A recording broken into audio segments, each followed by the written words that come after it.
El anime no es solo fantasía, peleas espectaculares o historias de superación. En sus capas más profundas es un medio capaz de explotar lo peor del ser humano, sin filtros, sin concesiones, muchas veces sin perdón. Porque cuando el anime decide mirar a la oscuridad, no lo hace de manera superficial. Crea mundos donde la moral se quiebra, donde la ambición se vuelve obsesión y donde el poder revela aquello que preferimos no reconocer. Algunos de sus villanos no buscan dominar el mundo ni destruir la realidad.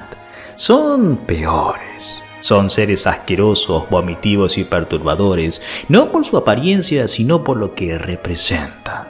Por las decisiones que toman, por el daño que provocan sin remordimiento alguno.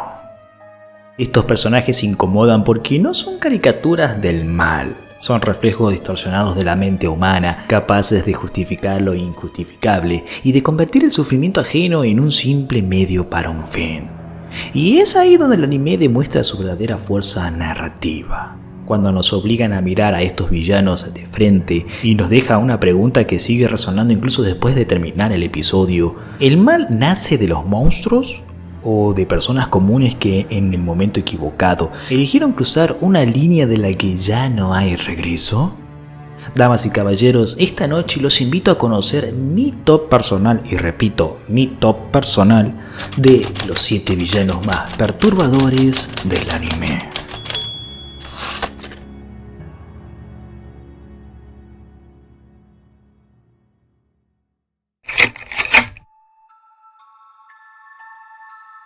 Hay animes que hablan de poder y hay otros que hablan de consecuencias. Fullmetal Alchemist es una historia construida sobre una idea cruel y simple.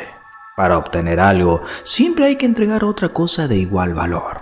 No hay atajos, no hay milagros, no hay excepciones. En este mundo la alquimia no es magia, es ciencia. Una ciencia regulada por el Estado, utilizada con fines militares y justificada bajo el discurso del progreso. Y como toda ciencia cinética, tarde o temprano empieza a pudrirse desde dentro. Joe Tucker era un alquimista estatal, un investigador respetado, un hombre común, padre, viudo, amable. Su especialidad eran las quimeras, fusiones artificiales entre humanos y animales, creaciones antinaturales toleradas solo porque eran útiles. Años atrás, Tucker había logrado algo extraordinario. Una quimera capaz de hablar. Ese logro le dio prestigio y le compró tiempo. Porque en Fullmetal Alchemist, si dejas de ser útil, dejas de importar. Acorralado por la presión, por el miedo a perder su título y por la mediocridad de no poder repetir su éxito, Joe Tucker tomó una decisión. No una impulsiva, no una desesperada. Una decisión consciente. Fusionó a su propia hija Nina con su perro Alexander.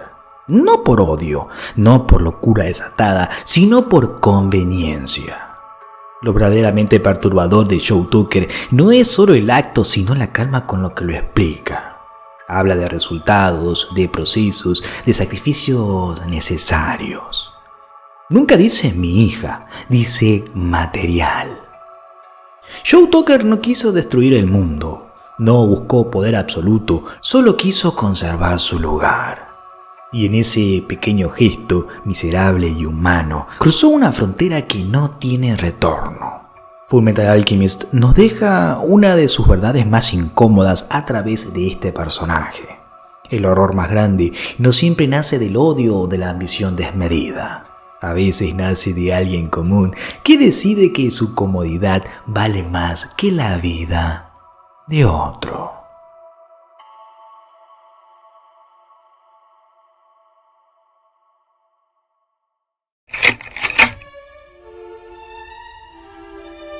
Hay animes que usan la muerte como un simple recurso narrativo, y hay otros que la convierte en el eje central de todo su universo. Bleach es un anime que gira alrededor de las almas, del tránsito entre la vida y la muerte, y de un orden invisible que decide quién merece existir y quién no. En este mundo, los Shinigamis son los encargados de mantener el equilibrio. Guerreros espirituales que purifican almas, protegen a los vivos y sostienen una estructura milenaria llamada la Sociedad de las Almas. Un sistema rígido, jerárquico y aparentemente justo. Pero como todo sistema antiguo, también está lleno de grietas y de silencios peligrosos. Y es ahí donde aparece Sosuke Aizen. Durante años, Aizen fue el Shinigami perfecto. Capitán respetado, educado, sereno, un hombre que inspira confianza. Nadie lo temía, nadie lo sospechaba. Hasta que se revela la verdad. Aizen fingió su propia muerte, manipuló a sus compañeros desde las sombras y utilizó a aliados y enemigos por igual como simples herramientas. Experimentó con almas, orquestó guerras enteras y provocó la muerte de innumerables personajes solo para probar una teoría. ¿El objetivo? Romper el orden del mundo, derrocar al rey espiritual y ocupar su lugar. Lo verdaderamente inquietante de Aizen no es lo que hace, sino por qué lo hace. Aizen no actúa por odio, ni por trauma, ni por venganza. Actúa porque está convencido de que el mundo está mal diseñado, porque desprecia la idea de que seres inferiores acepten un destino impuesto sin cuestionarlo. Para él, los demás no son personas, son piezas, escalones necesarios para alcanzar un plano superior. Su poder refleja exactamente eso, la capacidad de controlar la percepción, de decidir qué ven los otros, qué creen y qué consideran real. Aizen no destruye cuerpos primero, destruye certezas, rompe voluntades, te hace dudar incluso de tu propia mente. Y ese es su verdadero horror. No es un villano impulsivo, no es un monstruo fuera de control. Es alguien que planificó cada traición con calma, que sonrió mientras arruinaba vidas y jamás dudó ni un segundo de que todo ese sufrimiento estaba justificado. Porque cuando el mal se cree superior, cuando se convence de que está más allá de la moral, ya no queda espacio para la compasión, solo para el silencio que deja después.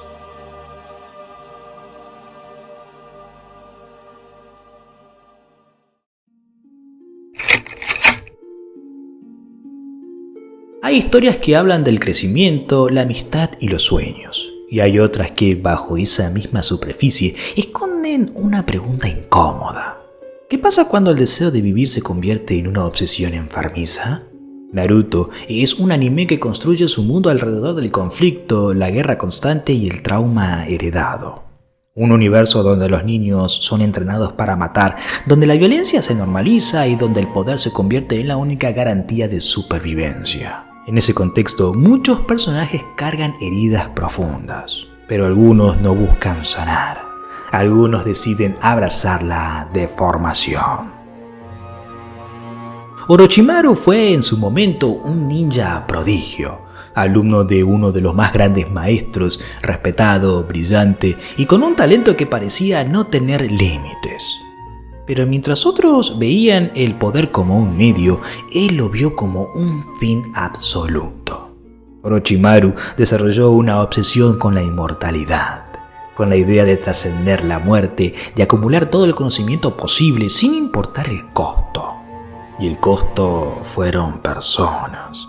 Experimentó con cuerpos humanos, secuestró a niños, realizó pruebas crueles en sujetos vivos y utilizó a sus propios seguidores como recipientes descartables para transferir su conciencia cuando su cuerpo se deterioraba.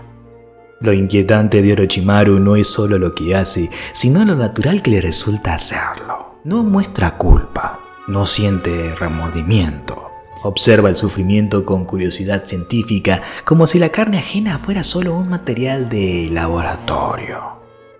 Su cuerpo, con el tiempo, se volvió un reflejo de su mente, antinatural, serpentino, fragmentado. Un ser que ya no pertenece del todo al mundo de los vivos, pero que se niega a desaparecer. Orochimaru no quiere destruir el mundo, quiere quedarse para siempre. Quiere verlo todo, aprenderlo todo, poseerlo todo. Y en ese deseo de eternidad, dejó de ser humano mucho antes de dejar de tener forma humana.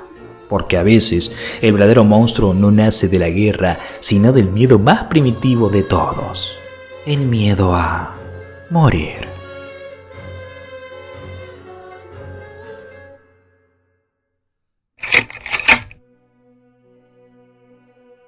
Hay historias donde el mal tiene un origen claro, un trauma, una pérdida, un error irreparable. Y hay otras donde el mal simplemente existe. Jujutsu Kaisen construye un mundo cruel desde su base. Un universo donde las emociones humanas negativas, el odio, el miedo, la culpa, no solo afectan a las personas, sino que toman forma. Se condensan y nacen como maldiciones. En este mundo, los hechiceros no luchan contra demonios externos, sino contra lo que la humanidad genera sin darse cuenta. El horror no viene de otro plano, viene de nosotros mismos. Mahito es la encarnación perfecta de esa idea. No es un villano trágico, no es un enemigo incomprendido. Mahito es una maldición nacida del desprecio humano hacia la vida humana. Y por eso su forma de ver el mundo es aterradora en su simpleza. Para Mahito las personas no tienen valor intrínseco. Son juguetes, material maleable. Almas que pueden estirarse, romperse o deformarse solo para ver qué ocurre después. Su poder no se limita a matar. Mahito transforma, tuerce cuerpos, retuerce identidades y convierte a seres humanos conscientes en monstruos que siguen respirando, aunque ya no puedan reconocerse a sí mismos. Lo verdaderamente perturbador es su actitud. Mahito no siente culpa. Siente curiosidad, incluso diversión. Aprende mientras destruye, ríe mientras arruina vida, y cada muerte lo acerca más a comprender algo que considera fascinante: la esencia del alma humana. Mahito no busca dominar el mundo, no quiere ser un dios, quiere entendernos, y para hacerlo está dispuesto a desarmarnos pieza por pieza. Porque cuando el mal no odia, no juzga y no necesita justificarse, se vuelve impredecible. Y en ese mundo donde la vida ya pende de un hilo, no hay nada más aterrador que un ser que mata solo para aprender cómo estamos hechos por dentro.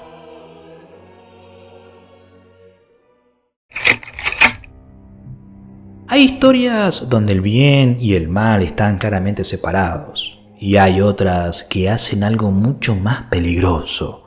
Te invitan a elegir un bando antes de mostrarte el costo real de esa elección. Death Note es un anime construido alrededor de una pregunta incómoda. ¿Qué pasaría si una sola persona tuviera el poder absoluto para decidir quién merece vivir y quién merece morir? En este mundo, la justicia no es una institución. Es una idea frágil, una idea que puede ser moldeada por quien tenga la herramienta adecuada. Y cuando esa herramienta cae en las manos equivocadas, la moral deja de ser un límite y se convierte en una excusa. Light Yagami comienza como el estudiante perfecto, inteligente, carismático, admirado. Un joven que observa el mundo con desprecio silencioso y concluye que está corrupto y que alguien debe limpiarlo. Ese alguien, por supuesto, es él. Con la Death Note en sus manos, Light inicia una cruzada que muchos celebran. Elimina criminales, reduce el crimen y se convierte en un símbolo. Pero la línea se cruza rápido. Light no mata solo a los culpables, mata a quienes se interponen. A quienes dudan, a quienes investigan, a quienes amenazan su imagen de Dios de un nuevo mundo. Lo inquietante de Light no es su poder, sino su lógica, su capacidad para convencerse de que cada asesinato es necesario, de que cada muerte es un sacrificio legítimo para alcanzar un bien mayor. Light no se ve a sí mismo como un villano, se ve como justicia encarnada. Y ahí está el verdadero horror, porque Light demuestra que el mal no siempre nace del odio, sino del ego, de la certeza absoluta, de la convicción de que uno está por encima del resto. Death Note no trata sobre un cuaderno maldito, trata sobre lo que ocurre cuando un ser humano deja de verse como humano y comienza a verse como Dios. Hay historias de fantasía que hablan de héroes y demonios, Y hay otras que usan la fantasía para contar algo mucho más cruel. Cómo los sueños pueden convertirse en armas y cómo la ambición puede devorar todo lo que toca. Berserk no es un anime amable, es un mundo medieval brutal, sucio, desesperado. Un lugar donde la violencia es cotidiana, la muerte es banal y la esperanza dura lo que tarda en ser aplastada. En este universo, sobrevivir ya es una victoria, soñar es un riesgo. Y en medio de esa oscuridad aparece Griffith, hermoso, carismático, inspirador. Un líder capaz de levantar ejércitos con palabras, de unir mercenarios rotos bajo una sola bandera, de hacerles creer que su vida tenía un propósito. La banda del halcón no seguía a Griffith por miedo, lo seguía por devoción. Pero Griffith no veía compañeros, veía peldaños. Su sueño era tener su propio reino, y para alcanzarlo todo era negociable: la lealtad, la amistad, el amor, incluso la humanidad. Cuando su ambición colapsa y su mundo se derrumba, Griffith enfrenta una elección. No entre el bien y el mal, sino entre perderlo todo o sacrificar a quienes confiaron en él. El eclipse no es solo una masacre, es un ritual de traición absoluta. Griffith entrega a la banda de halcón, a su familia, para renacer como algo superior, como Femto. Lo verdaderamente perturbador de Griffith no es que se convierta en un demonio, es que siempre estuvo dispuesto a hacerlo. Nunca amó a sus compañeros como iguales, nunca dudó de que su sueño valía más que sus vidas. Berserk nos deja una de las verdades más incómodas del mundo del anime. El peor mal no nace del odio, nace de alguien que cree que su destino justifica cualquier sacrificio.